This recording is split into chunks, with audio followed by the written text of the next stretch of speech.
In this video, we are going to look closer at diffraction pattern by vertically tilted obstruction. Hopefully, we can get better understanding on how it's happening. A paper sheet laid on the floor is used as a screen to capture the diffraction pattern produced by a laser beam. A circle is drawn on it, and a vertical single-edge obstacle is located on its center. We can see the pattern on the screen showing an arc with two bright spots around its ends. They correspond to the original laser beam and its reflection by the flat face of the obstruction. The center of the arc is the axis of the obstruction's edge.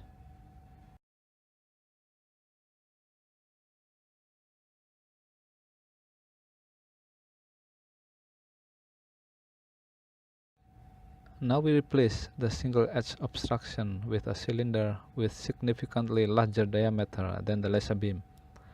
First, it is located at the center of the screen. We can see there is a notable difference in radius of the arc pattern between the front and the side.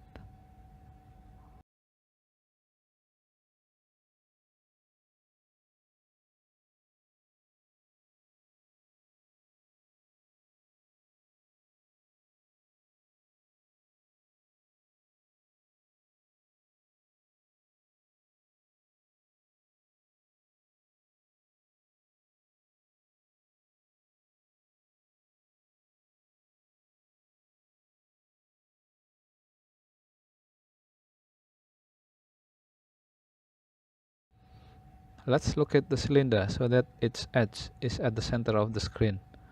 We can still see a notable difference in radius of the arc between the front and the side.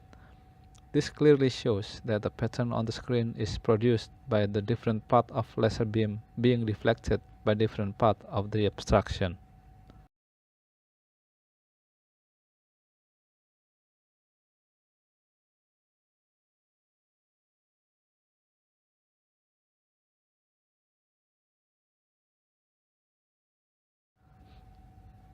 Next, we use a needle which is a long thin cylinder to represent a double-edged obstacle. The laser beam can cover both edges. Now we can see the pattern on the screen forming a full circle when the needle is aligned vertically. If the needle is slightly tilted, the light pattern becomes an ellipse. This shows that the ray of laser beam after hitting the obstacle takes the shape of a cone whose axis is the edge of the obstacle. The intersecting point between the laser beam and the obstacle becomes the cone's apex. Let's replace the needle with a diffraction grating.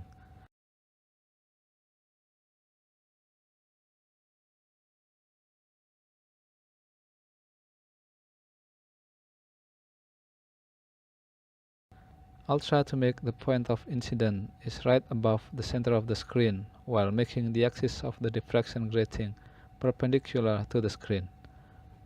The diffraction pattern formed on the screen becomes circular.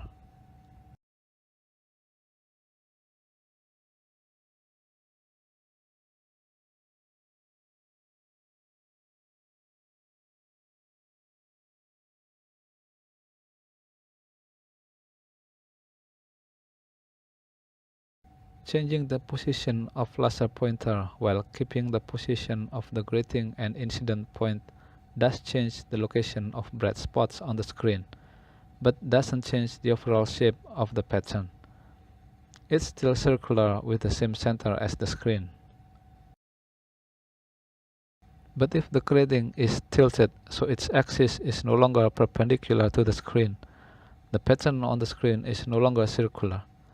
Instead, it takes other shapes of conic sections.